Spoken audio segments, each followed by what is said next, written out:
Are we live? Are we live? Are we live? Are we live? I want to see if someone in the chat can tell me we are live, and then we'll get into talking about this Devils team, which is absolutely on fire right now. 8 games in a row, but I can't do that. We can't talk about these Devils until somebody tells me that we are live in the comment section. So if someone could do that, please, I would really appreciate it because I haven't seen it yet. I'm just gonna assume. Oh no, we're live because I can see myself on YouTube. Welcome in everybody to the Speaking of the Devils YouTube show, NJ.com's YouTube destination for all things New Jersey Devils. I'm your host Ryan Novozinsky, joining you as always from the media room right here in Prudential Center, the site of the Devils' 4-3 overtime victory over the Colorado Avalanche today.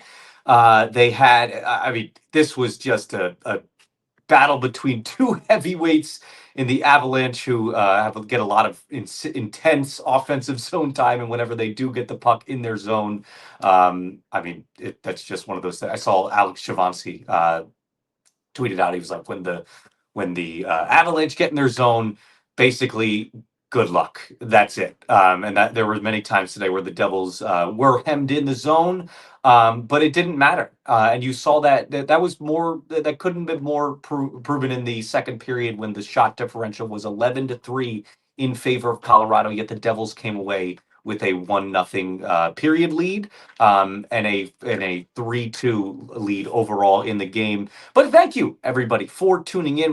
We have already an active comment section. I know you guys want to hear the latest on Brett Pesce, who was injured in the game. And then you want to hear my breakdown, and then we want to dive into the question. So we'll do just that right now. Little housekeeping stuff. I heard your feedback. We will keep the comments. We will have the comments, and I'll answer them in a more precise fashion.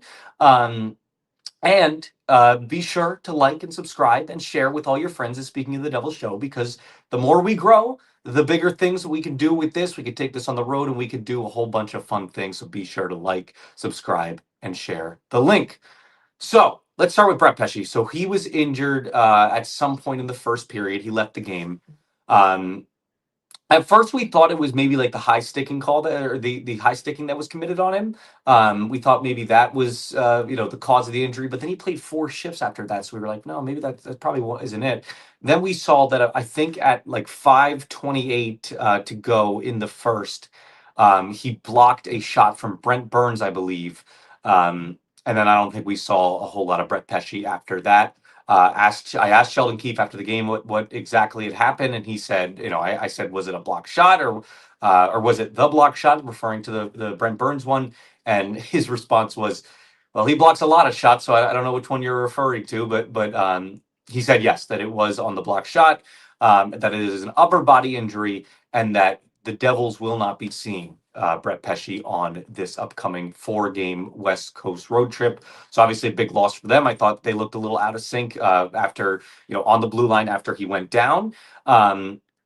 They rebounded, and there's no doubt about that. They obviously won the game. And then it turns out that that Shimon Nemec, who filled in for him, the bulk of his reps there, he had a really strong game, a 3-point night or day for Shimon Nemec, a guy who has had what, from my estimation, a pretty up and down, rocky. Not rocky, it probably isn't the right word, but there are games where he's just.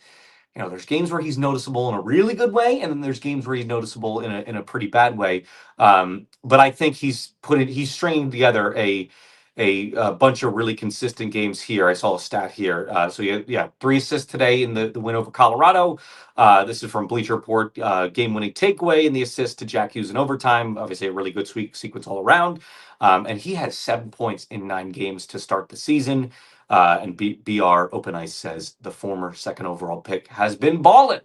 He sure has. But again, you want to see a little bit more consistency there from the blue line when one of their best players goes down. He's such a pivotal part, as Sheldon Keefe mentioned in the postgame presser. So we'll see what the Devils can do without Brett Pesce. But I would say, too, like this game, let's kind of get into the game notes here. Kind of a weird game for the Devils there, right? They I'd say early on against Miner, the goalie for the Avalanche, this was one of those things where it just looked like the Devils were we're shaking a goalie that's kind of a newcomer here, obviously. Um, and it looked like it honestly it looked like if the Devils had scored one more in that period, in that first period, the Avalanche would have just yanked Miner altogether. But it looked like the Devils were rolling early on. And then you saw again that Brett Pesce injury happens, and then the Devils start kind of getting hemmed in their own zone. They struggled clearing the puck in that first period. I think that's been kind of a trend, a concern that's been trending of late. But again, small C, everything's a small C concern, I would say, when you have a team that's won 8 games in a row, the fourth longest such streak in franchise history. Um, but I digress. Then you had the Gritsyuk goal, right? Like, let's talk about this sequence. All around, this sequence was just fun. Grits had the excellent forecheck, I think, on Lakenin there. He keeps the puck in the zone. He lays him out near the Colorado bench. Sorry, I'm just checking my mic to see if it was on. He lays him out near that Colorado bench, near the blue line. Then he gets immediately up, gets back in the lane, and he rips a snipe. I mean, that shot, the how quick have the releases on both Gritsyuk goals been this year? Just quick, that quick release that a lot of Devils fans, and myself, we were all promised this, that everyone kept saying, oh, it's going to be a quick release on that shot, and that shot is lethal. He's finally starting to figure out that shot. And oh, by the way, I think that in plays like that, his effort before there, on that forecheck on Lehkonen, that's all the proof that you need that Gritsyuk has been a strong player, even away from the puck.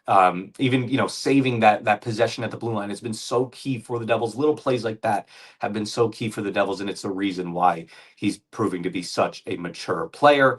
Moving on here, we had the Gritsyuk goal. We had the Jack goal. Jack with a really nice, well placed shot.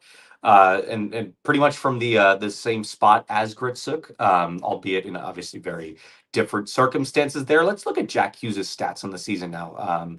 I'd have to see, because I mean it's getting ridiculous. This guy's off to just an unbelievable start to the 2025-2026 season.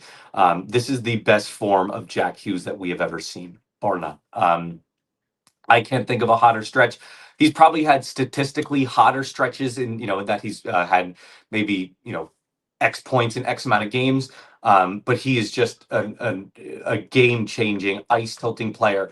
He's played, the Devils have faced their fair share of superstars this year. And I don't think there's been a single game, the exception being the first 2 games maybe of the season where Jack looked a little cold, that Jack Hughes has been outplayed by one of these fellow superstars.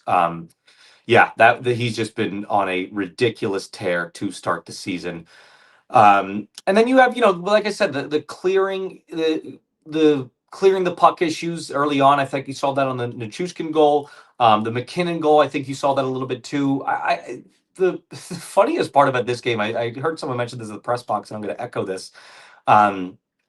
Both of these teams really just allowed both of their star players, or all of their star players, to seamlessly drive to the net and drive to the crease and get these wide open shot opportunities. So I thought that was a intriguing trend from this game, and one that's obviously concerning for both sides, for both teams. But I digress. So in that second period, this was a really wacky period. The Devils won the period again, 1-0, but they were outshot 11-3. Colorado, just a scary, scary possession team, a scary. Sheldon Keefe called them the best offense in the league, and I wouldn't disagree with him there. But we'll move on here. You get the Brock Nelson goal in the third that ties it up. Again, it was way too easy for Brock to kind of just skate in there. He really just skimmed in there in between. Count it, he coasted in. Count it, 5 Devils defenders were in there, and he just gets the shot off from the high slot. They all just kind of watched, so that's not effort that you want to see. But thankfully for Devils fans, they were able to secure the overtime victory. They just need to be tighter in front of the net there. Those are the opportunities that, if a team that, Colorado is probably one of the best teams in the league, but if they're on and the Devils will face them next game, if they keep getting these opportunities like that, they're going to take advantage of it. And the Devils are going to start, if they keep giving up these prime opportunities to great players like that, and Brock Nelson, I think, is off to a pretty hot start to the year, then, these wins are going to turn into losses. You can't do that. So you got to be, again, tighter in front of the net there. But that's going to do it for my notes, because I want to keep the notes section kind of tighter from now on so we can get to the sweet, sweet comment section because I know you guys are already blowing it up. And I love to see it so far. So we're going to start with our man Christopher here. Christopher, who was the first to attend the chat? Shout out to you, Christopher. Christopher says another big win. Hughes with a monster game again. Good to see Nemec get some points. Also, yeah, first 3-point game for Nemec in his career. Jack Hughes was a beast tonight. Was a force tonight. Gets the overtime goal. Really love to see that. Christopher says Gritsyuk solid again. Bummed about the Pesce injury. He's always so solid. He sure is, and you saw that. I think when you see him go down, I think the Devils' blue line was a bit out of sorts there, especially early on. That Luke and Nemec pairing, I didn't quite like that at the beginning. I thought they picked it up as the game went on, and a player from that pairing having 3 points will make us easily forget about the scars, so to speak, from the wealth, so to speak, early on in that game from that pairing. But I'm curious to see who the call up is here. Is it going to be Seamus Casey? I would imagine that's the first guy they're thinking of. I think the other names that you can throw out there, Chalowski, you can throw out Ethan Edwards. These are all left-handed guys, and I know that the Devils can maybe shake it around and tweak things up a little bit, but I would say maybe they call up a lefty just out of need right now because Seamus Casey's only played one game in the AHL, but I also think Seamus Casey's a guy that's proven that he can kind of be a plug and play guy and he can do well with an opportunity. It's so funny though, like we talk about this incredible right shot defenseman depth, and we're sitting here trying to parse through exactly which right shot defenseman the Devils are going to have to play. Um, let's move on here. Dubzilla 47, what a great win. Rock was booming, and it was just a thrilling game to be at. Yeah, it sure was. And you saw that little kid with the shirt. He took his shirt off and was kind of like spinning it for the crowd. I think this was one of the most, definitely a hyped atmosphere at the Rock this year.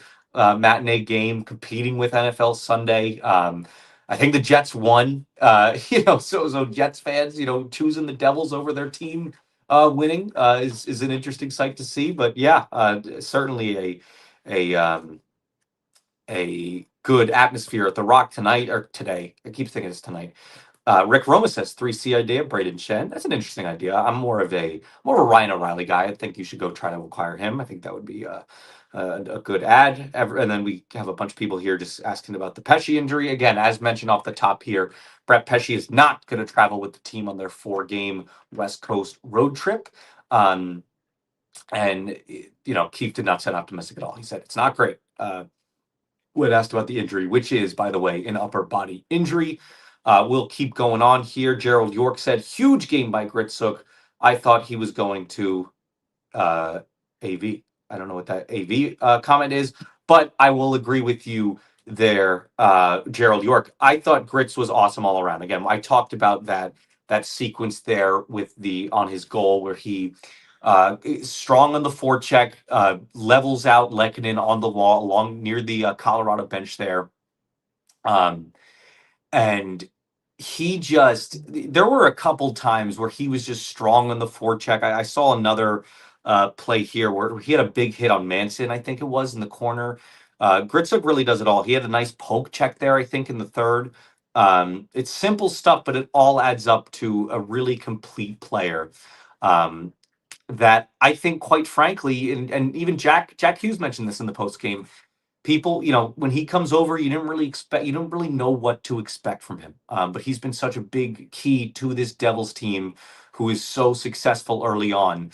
And not just that, we all thought that maybe like I reported from the get-go that I knew that the Devils wanted to move him up to the top 6 at the first chance they got. And obviously, first injury they get, or I think second injury they get, they're able to move him up. And I think the fit has just been seamless so far. The way that he gels with Timo and with Nico.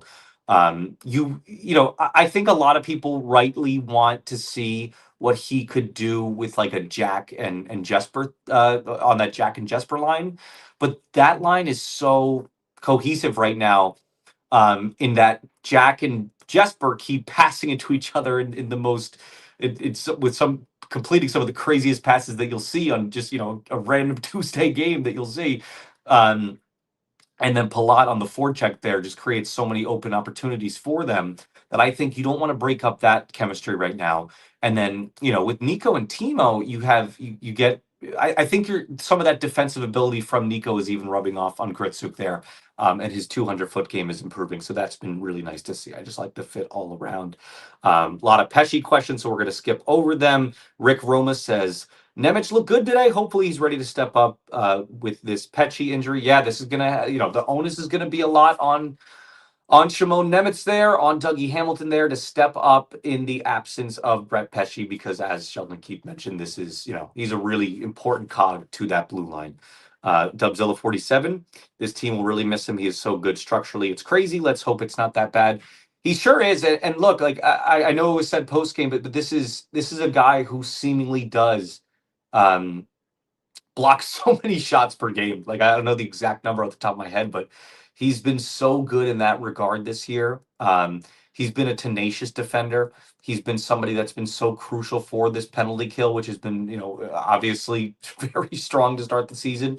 I know the streak is broken, but even still, the team is going to miss Brett Pesce a lot. So I thought the Cody Glass injury was going to be one that the Devils would have to, really grow through and try to see what they have, and we will see what exactly comes of that when we get a bigger sample size. But this Brett Pesce one's even bigger because he's more important than Cody Glass is to this team, and that's no knock on Glass. That's a compliment to what Brett Pesce brings. Let's see. Rashid says Pesce is so injury prone, always something with him. I suppose, yeah. No, I mean, I don't know. There was the thing early on this season where we didn't know if he was going to play in the first game, or he kind of got injured in the preseason there. But I can't speak to the injury history of Brett Pesce. I honestly don't know. I guess when they signed him, I think he was coming off an injury too. So there is some credibility to that.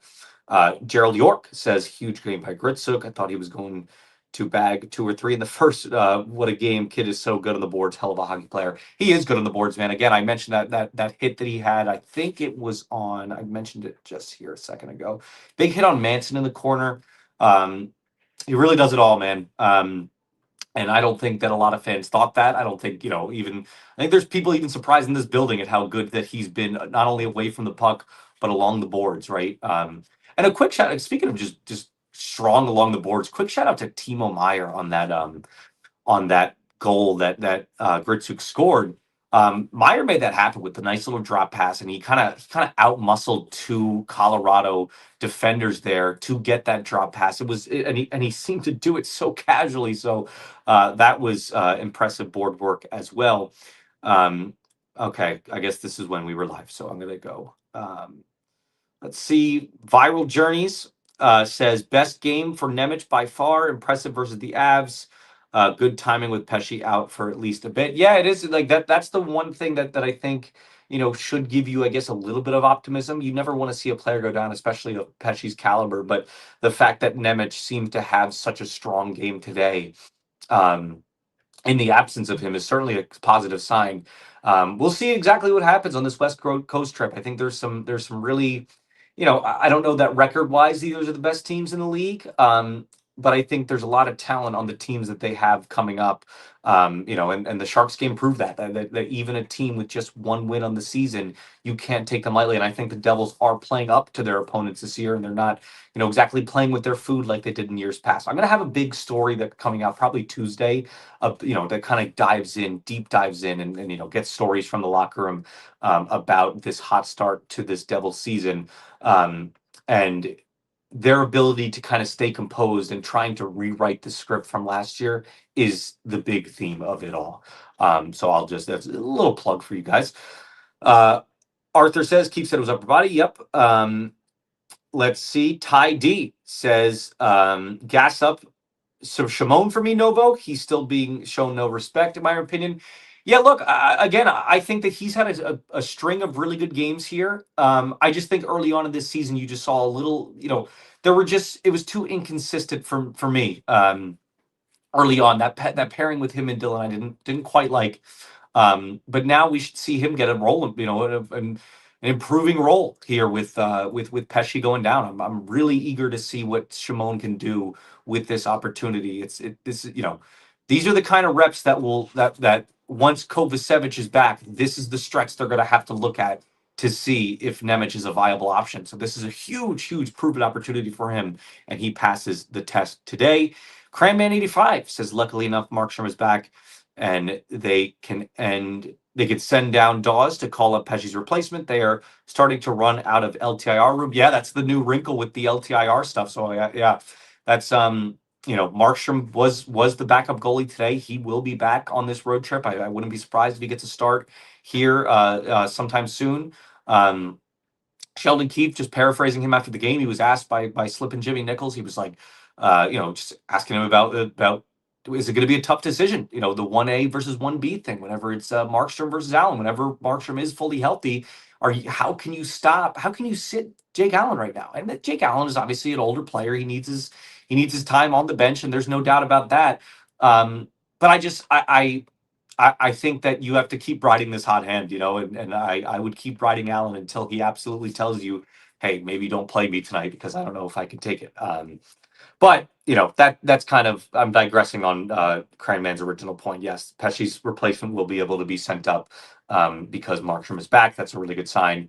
And I'll tell you what, like again, it's going to be an interesting conversation over who that replacement is. I think Seamus Casey would probably be the obvious one there. But you have to wonder, is it, do they see it as this guy just came back from injury? He only has one AHL game, so we want to, ride with someone else. I don't know the answer to that question yet, but I'll try to dig into that in the next couple of days. Viral Journey says a little inconsistent for sure. Hopefully this is a step in the right direction. I'm sure you're talking about Nemec there. As Parker Wright says, and I'm sorry if I mispronounce it at all, but it is Nemec. It's Nemec. Thomas Gannett says Casey or it's called up again. I would lean Casey, but that's just me. I just wonder what the organization will think about that. Are they going to think that it's too early to send Casey, who is just coming off of injury? Although again, what I know about that injury is that it was more precautionary. That was the reason that he was out. Just because they didn't want to risk it at the beginning of the season. So his season's just starting. So I wouldn't be surprised if they view it as all right, like his season's just starting. We want, or we think that he could be a guy that you can just plug and play and he'll be fine. So we will see because it's not like there should be too much rust there. He was not practicing, but he was definitely skating during that time. Nick Santola says, crazy how this team has played 9 games and 6 of them have had guys get hurt at least. Yeah, the injury bug is not being too kind to the Devils here early on. But they're faring through it well, guys. I mean, look, I know that it's always a popular thing to rag on the Devils and the injuries and stuff like that, and I know that people, like to really like I saw somebody in my comments today say, we're cursed," and it's like, how can you say you're cursed on an 8-game winning streak? I know that there are injuries, and I get that it was probably just a comment about, the state of the injuries, and not necessarily a reflection of the team, but. There is no curses when you are on an 8-game win streak, so you will take that. Rick Roma says maybe Nemec needs the minutes and responsibility to excel like last year's playoff. Now is the time for him to step up. I've been wondering that myself. Once he gets this improved role here, once he gets more minutes, once Keefe leans on him a little more, how is that going to look? Is he going to mimic that playoff performance that he had last year, which was so strong? And quietly, points-wise, a really strong start to the season for Nemec. 7 points, 9 games. You'll take that every day. You'll take that every season for a hot start for your young defenseman. Like to see that from Nemec, but is he going to take it to an even another level when he starts getting the minutes here? Let's see. Duck Gusev. What are the chances that we run into each other on this stream? You're an active viewer and you are a certified psychopath too. He said, my son, Arseny Gritsyuk, his defensive game is so much better than I realized. I think his defensive game is so much better than a lot of people realize. Duck. Listen, I think that's what makes him such a strong fit on that Nico and Timo line because, again, as mentioned before, I thought that the perfect natural fit for him was to be the scoring wing on Jack and Jesper's line. But no, the way that he meshes so well with Nico and Timo, and they're both setting him up too. They're setting him up in gritty ways. I thought that Gritsyuk was going to be a player that was like a souped up version of Holtz, right? Like, or what you should have, Holtz should have been, kind of thing, where he's the plug and play Devils prospect that everybody wants to be on that top six wing with Jack Hughes and be the goal scorer there. But he's proven to be so much more of a player than that, right? He does the little things. He gets in the corners. He gets greasy in the corners. He lays hits. He on that forecheck on Lehkonen. That was really strong stuff from Gritsyuk, who's off to a hell of a start through the season. If the telegram has dropped, someone will have to tell me in the comments because I would love to see that telegram. Let's move on here. Noah says, I think the Pesce injury impacted momentum big time, and the team was flying beforehand. Another iffy showing with getting the puck out, but they found a way. How do you think Casey fills in? Oh, this is my man Noah. What's up, Noah? Noah, I will be in touch with you soon. Still haven't talked to my boss, but we're gonna talk to you soon. Um, let's see. Yeah, no, listen. Casey, I think, will slide in fine. The play in the defensive zone is iffy. That's something that he tried to improve this summer, and we'll have to see. It's like if he is the one that gets called up, what a test for him early on, and I don't think we should put, we can't put too much weight into it unless he does well, like unless he completely just like steals a job here, which he's not stealing a job from Brett Pesce, but unless he just completely lights it up and steals a job here, I think we put a lot of stock into that. But if he does poorly, I wouldn't necessarily put a lot of stock into it because again, he's just starting out this season. We'll see how he looks, and I think that's going to be a big factor in seeing what the Devils do for this potential call up. Direwolf says Nemec is breaking out. Wouldn't trade him for anyone not named Quinn Hughes. Yeah, if you're going to trade Nemec at this point, you better be damn sure that you get the best possible return. It better be a Jason Robertson type return. It better be, as you mentioned, a Quinn Hughes type return. You can't afford to just give him up for pennies. Because I feel like in the past couple of years, that's where the sentiment went on Nemec. It was like on Nemec. Sorry, I'm sorry. I keep saying Nemec. It's Nemec. Um, the narrative kind of flipped from, oh, he's untouchable, he's one of these prospects that's going to just grow with the core, and that's going to be great. But and then it went from that to, oh, just trade him. Just who cares? Like add him in a trade and don't even think about it. To this year, he's starting off really strong and putting up the points and becoming the player that I think a lot of people wanted him to be. And now the narrative is flipped to, like you said, Direwolf, like you only trade him away unless you can get a superstar. So that's really positive growth for him. Ty D, injuries are piling up, it seems. Any word on Dadonov getting back on the ice? No word on that yet. That we haven't gotten the any sort of Dadonov update recently. I'll have to ask. Oh, I guess I can't ask because I'm not going on the West Coast road trip. But I'm going to tease this right now. We should have, if everything goes right, we should have a very, very, very, very big guest coming on the show next week. That we will be doing live. We'll be doing a live stream with this guest that you'll be able to ask questions. And I think that we can ask for the latest on Dadonov during that interview. It's going to be a really fun one. Bill Baker says, because I live in the Netherlands, this is the first game I got to watch live. Awesome, Bill. So I'm wondering if this is a good reflection of their typical play/tactics, or was it more of an outlier? This has been the Devils hockey experience this year. Against a really strong team like that, because I feel like you got, besides like goals coming in droves, like you didn't have that necessarily this game.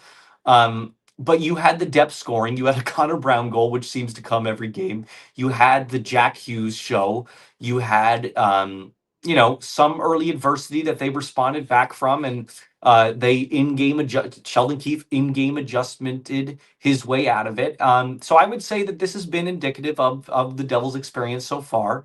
Beside the fact that I'd say the outliers right now have just been, I would say the only thing that makes this an outlier is that they didn't win by multiple goals, and that was just because it was an overtime game against a really good team. So I would say that in most Devils games, you get them having a little more ozone time. than this one, but that's just a reflection of Colorado just being a beast. So, but shout out to you, Bill, watching from the Netherlands. That's really cool. Jacob Horwath says, I know I'm a Simone Nemec truther, but he has been great so far this year. He stepped up with Pesce going down today. He sure did. Sure did there, Jacob. Nick Santola amazes me how this team has a guy get hurt after every game. Yeah, no, it's been really bad injury luck so far. Rob Riz says, who gets called up for Pesce? I don't think Casey is a fit for that role. Casey might just have to be a fit for that role just because, and I think Bradshaw, I think that if Bradshaw has proven anything in these first 9 games, is that you should be able to trust the decision that he will, make in tandem with Sheldon Keefe. I think that both of those guys have earned, a little bit of trust here in the guy that they call up. So whether that is Seamus Casey, who's way more of an offensive guy than obviously Brett Pesce is kind of the opposite of that. He's a way defensive minded defenseman. We'll see how the Devils adjust from there. The onus is gonna be on some of these young guys, some of these young defensemen that don't have, that don't necessarily think about the back end first to be able to step up defensively.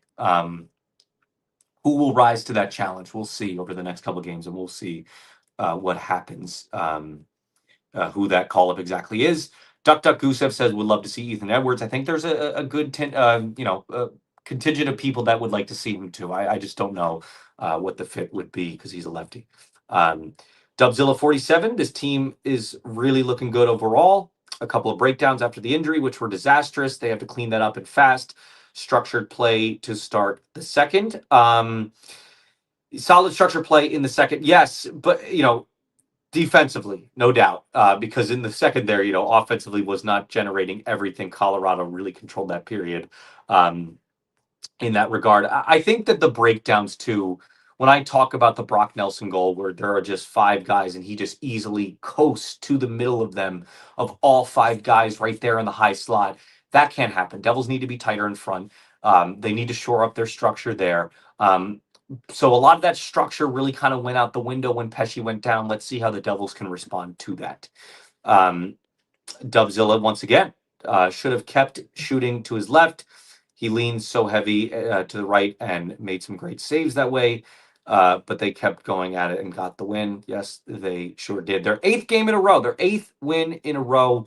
And let me find the little historic stats for you guys here. So this is once again the 4th longest winning streak in franchise history for the Devils. They have only won 8 games in a row 9 times in franchise history. So this is getting up there.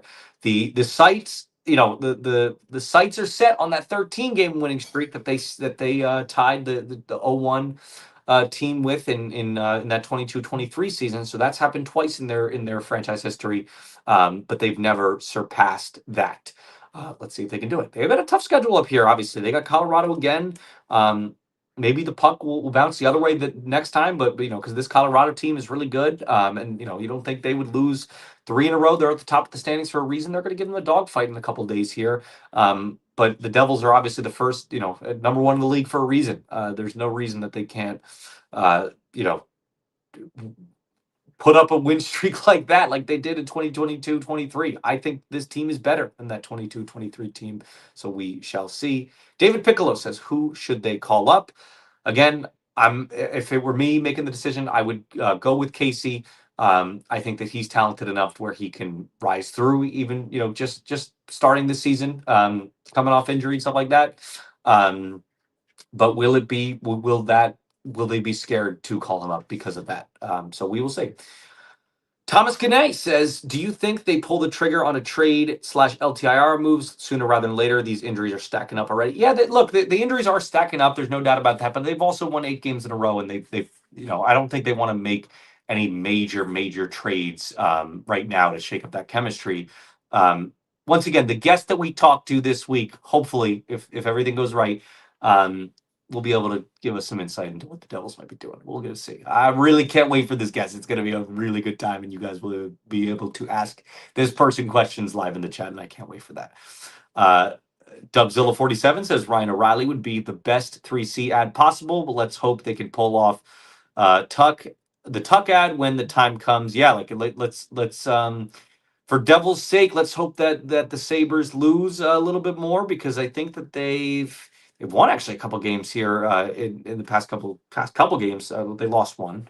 I'm an idiot, but they're definitely turning it on after a pretty cold start to the season. This East is just pretty bad. I mean, besides the Canadians and the Penguins, break up the Penguins for some reason, and the Devils are right at the top of the entire league. So let's continue on. Is it just me? Nick Santola says, is it just me, or do they not play a bad team until like January? Yeah, look, that's the one thing that we discussed early on this season. That I thought that the Devils would get off to a really cold start. I was really like bracing for impact there. I thought that the Devils, that they would be lucky to have they would come out of this stretch with like a 500 record. And that's not a knock on how bad I thought the team was. Like I didn't think they were bad at all. In fact, I had them as going all the way to the cup. I just thought the way that this schedule shook out, I thought that they were kind of boned in that regard, right? Like they kind of got screwed there. But they've they responded to that in an emphatic way, man. They get the 8-game winning streak for the Devils. That's unbelievable. I really couldn't. If you told me that, I would have said that is just peak fiction. If you told me that would be the case before the season started. KMM7753 says Kovacevic starting Tuesday. That is not going to happen. Larry Blumenfield says Casey scored a late goal in the last game. I guess he gets the call unless they call Edwards and move Luke to the right side, which I would prefer. Thoughts? Yeah, I guess. Yeah, that's an interesting thought too. Like I guess I kind of forgot the element that Luke could play the right side. I just my philosophy right now is like, I know this injury hurts, and you gotta, there's going to be a significant change that has to be made. No doubt about that. But I wouldn't go changing players that play left side to the right side just because I don't know how that would affect the chemistry at all, or whatever. But the Devils, proved that they could. For 2 periods today, the Devils proved that they could respond and beat a team against like Colorado without Pesce. So you give them a puncher's chance definitely tomorrow, next game against them as well, and to survive this injury throughout the road trip. Noah says Brown Love needs to have some spotlight. Yes, agreed, Noah.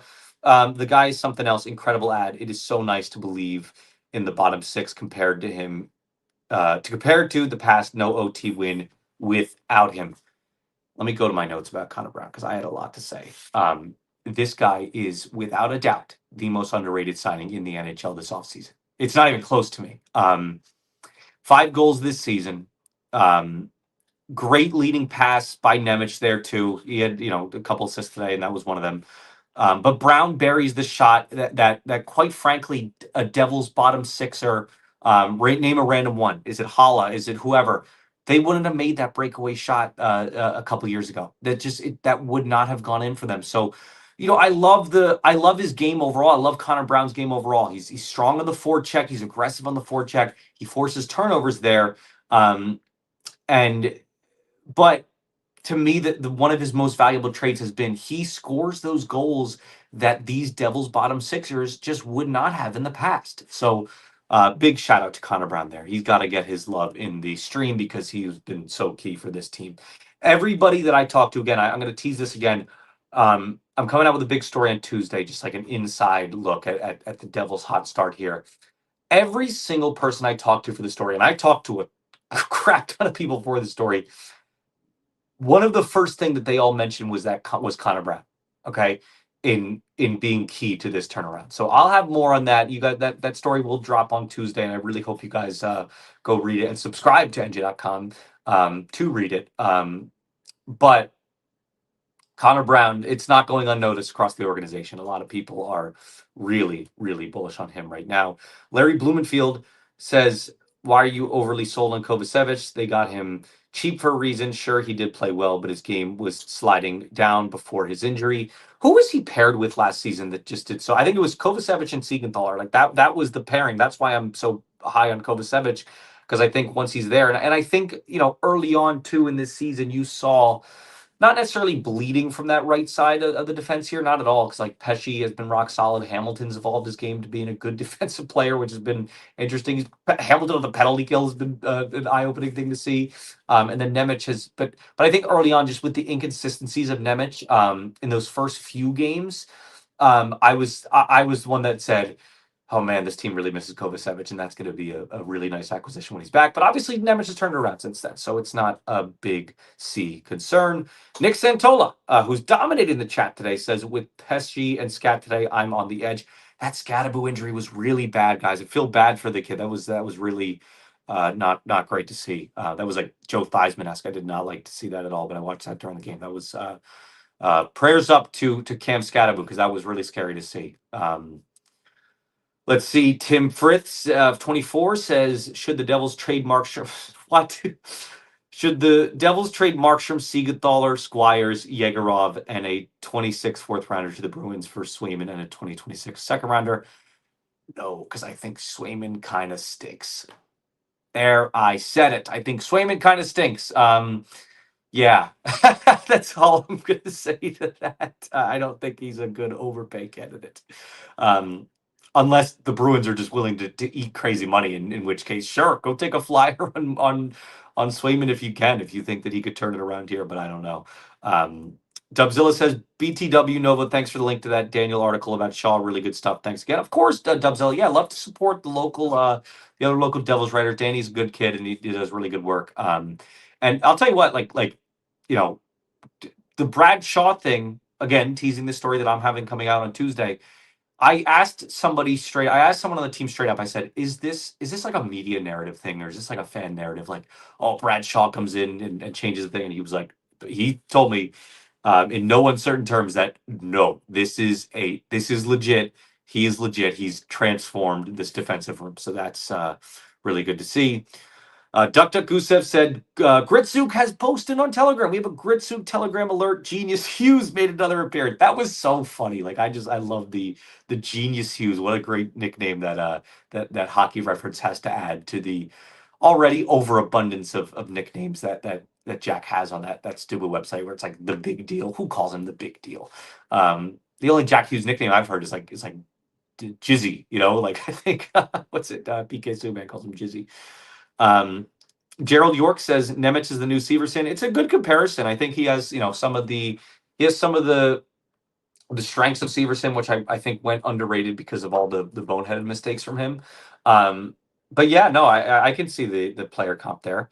Stan McCune, one of my favorite commenters, says the biggest difference for Nemec this year is he is playing with a lot more confidence. Last year, he didn't seem confident at all. Yeah, I guess until he got to the playoffs, that's when he really turned it on, right? So good to see him carry that over into this season. Tim City 30 says, Nova, were you able to get any clarity on ESPN Plus not carrying pre or post game coverage from MSG? I asked somebody at I'll capture it, but I'll say that it was an industry source, and it was kind of weird. Like the response that they had, they were like, we don't know. Like, that's something that you're gonna have to ask ESPN Plus. So it's like, okay, well, I'll have to ask ESPN about that, because I think by that it means that this is an ESPN decision, not necessarily an MSG decision. I think MSG would be fine with having the pre and post game show on there, but they don't do it, which is weird, because I think that there are some teams. I remember watching some games on ESPN Plus last year, where it's like, other teams had their pre and post game shows there. I don't know why the Devils don't. That's definitely something worth digging into. Nick Santola says, I could be wrong, but it feels as though Luke has stepped up his defensive game big time. You seen anything different? No, you're totally right. He has.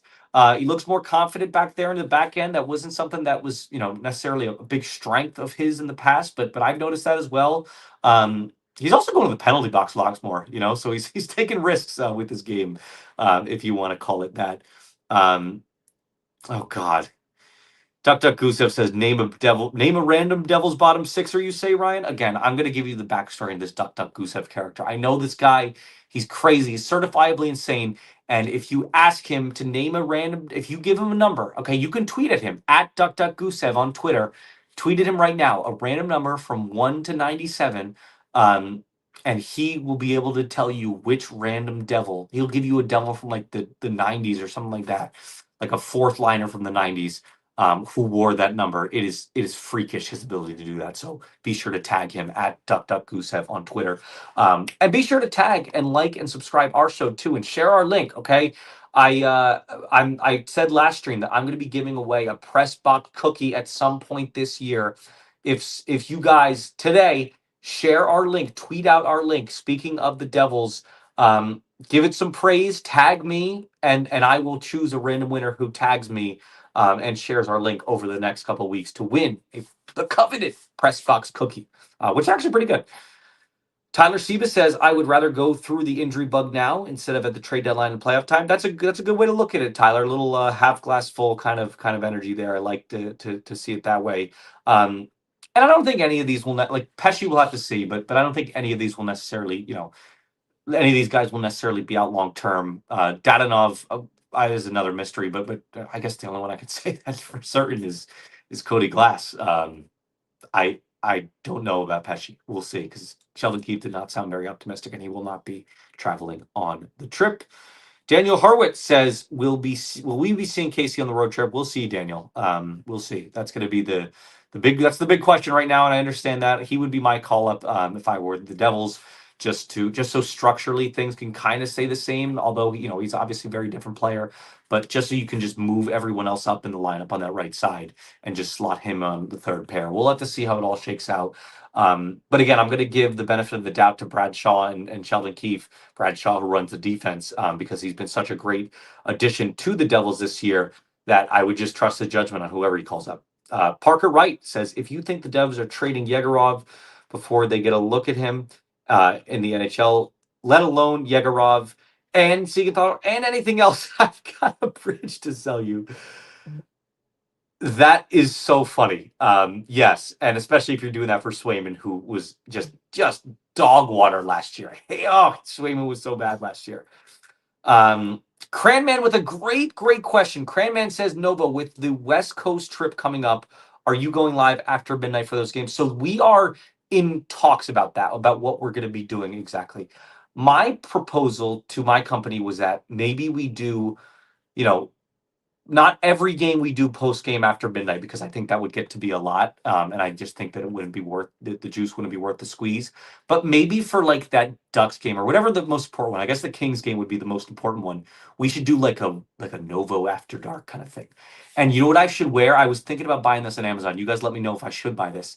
You know those classic pajamas that they wear in like cartoons, and like the nightcap with like the candle and stuff like that. If we do Novo after dark, like a midnight kind of thing, I feel like I should really lean into it and wear like the classic like a Christmas Story kind of pajamas, kind of not a Christmas Story, a Christmas Carol type, like Ebenezer Scrooge pajamas, to really just lean into the goofiness of it being Novo after dark. So you guys let me know if you want to see that, or if you want to see any sort of other goofy things that we could do for the stream. But I'm all for that. Yeah, I don't think we're going to be doing it after every game. I think we'll be going maybe just one, and really plug it all day as like a Novo after dark kind of thing. And which means you can ask me any question you want. You can ask me any question you want. Nothing is off limits when it's after dark.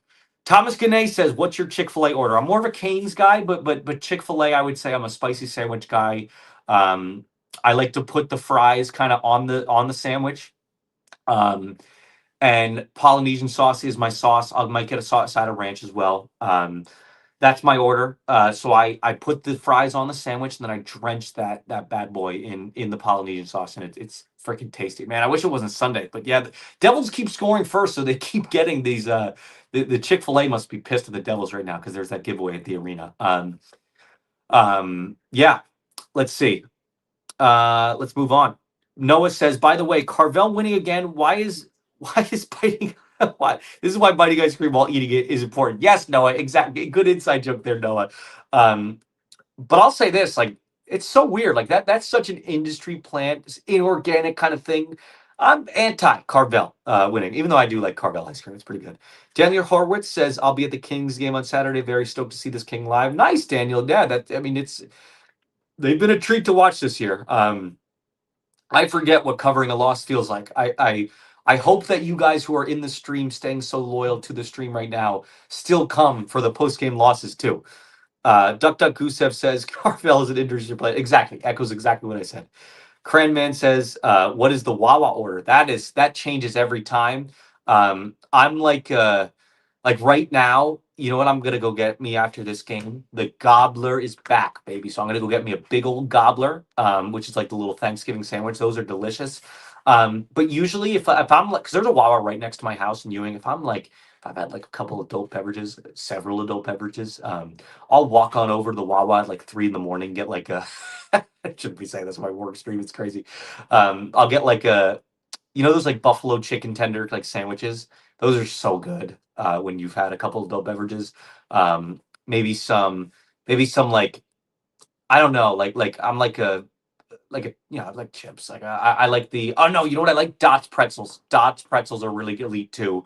Um, I like a Gatorade Zero. That's pretty much like I feel like my blood is like half Gatorade Zero. Um, Bill Baker says, yes, you need to wear a nightcap for Novo after dark. I will order it today then. That's perfect.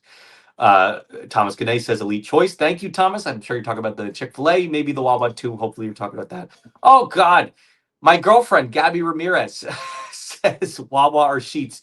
And I'm going to sound like I'm cheating here, but I love me some Sheets, okay? But um, I think I like Sheets because it's so rare. You know what I mean? Like I can walk to Wawa, as I mentioned. We live, babe, we live right next to a Wawa. Um, but Sheets is like, okay, if we're going to the Poconos or something like that, like I so rarely see a Sheets that I just find myself getting so excited about the items there that that ends up really getting me excited. Oh, Duck Duck Goosehead does have a really good Wawa order. I hate to give this guy credit, but he has great Wawa order. Pepperoni Marinara Classic is a classic. It is. I just don't. I'm not the biggest fan of getting and I've had that and it is good, really good. I give Duck Duck his flowers there, but I um I'll say this like I'm not the biggest fan of getting like Italian food at Wawa just because it's like there's so many great Italian spots here in Jersey. My spot is and Gabby, you can attest to this too. Like we love in Secaucus, I think it is. It's called Giovanni's Deli. It's so good, amazing. What's there? Just unbelievable. Um, Gabby the Legend agreed. Um, Stan McCune says, "OMG, Gatorade Zero after pumping body armor all summer." Advertisers, body armor, Gatorade Zero. Whoever's listening, we're open for sponsors. I will pump whatever you have. I will become my beverage of choice if you guys sponsor the show. So we would love that. Um, Oh, incredibly valid. Stan McCune says NJ Diner or Waffle House at 4 a.m. Oh man, I gotta stay loyal to my Oklahoma roots and say Waffle House. Not to knock on NJ Diners, and I know that I'm from New Jersey and everything like that, and everything is great, and that's fine and well. And there's nothing that beats like a good like omelet or something like that or pancakes at an NJ um, diner. But man, there's just something so drunkenly great about a Waffle House. Like I get like the pecan waffle, and it's really good. Um, let's see. Cranman says, "Do you have a go-to place for a pre or post-game meal in Newark?" I like Ellie's Bistro in Newark. It's really good. Let's see. But if I can, like after practice, I will go out of the way to Secaucus go to um, to go to that Giovanni's in Secaucus. It's so good, man. And there's also this other, I think it's called Appetizio's. It's in East Rutherford. That's another really good Italian deli there. I'm just gonna put this one at the top right now. We've gone off the rails here. I agree, Nick Satola. We're gonna take a couple more here, and then wrap it up. Parker Wright says, "You're from where?" I'm not from Oklahoma. I went to college in Oklahoma, so I say Oklahoma roots because I went to college there, and I've had many a times at a Waffle House. So, and like the diner near me in Ewing, New Jersey, it's just not as great. So I just try to, I don't know, I'm trying to stay away from that. And Gabby can attest to this. It's really expensive too. Like we tried to do like a pickup order there once. I think we wanted like pancakes. She wanted some like omelet or like a corned beef hash concoction or something like that. And it ended up being like we saw it and we were like, no, we're not doing this because they said it would be like $40. So it's like for that and like I think like side of bacon or something like that. So I don't know. Rob M says always diners again. I'm not a big fan of my diner. We're going to finish off with Rob M here, who says, every once in a while, when I was younger, I used to take a road trip to Delaware and go to the nearest Waffle House. It is closed now. Yeah, the closest one to us now, I think, is in Pennsylvania. I think that's in like Bethlehem or something like that. I went there one time after I uh, had a pretty unsuccessful time at the casino, but I had a successful time at Waffle House, so it was really fun. But that'll do it. Thank you, everybody, for tuning in to this half Devil stream, half Waffle House, half drunk food talk. For your host, Ryan Novozinsky, another successful show here of Speaking to the Devils at the Prudential Center. We will see you after next game. Again, we'll give you the plans. The Devils play Tuesday, looking for their 9th straight win. I'll give you the plan as to what the show exactly will look like structurally. It might be the next day, or we might do the No After Dark on that Tuesday. We'll have to see how many people would tune in for which game. I might do a poll on Twitter to see, but I will be ordering my nightcap and my pajamas very soon here. Thank you all for tuning in. Have a great day.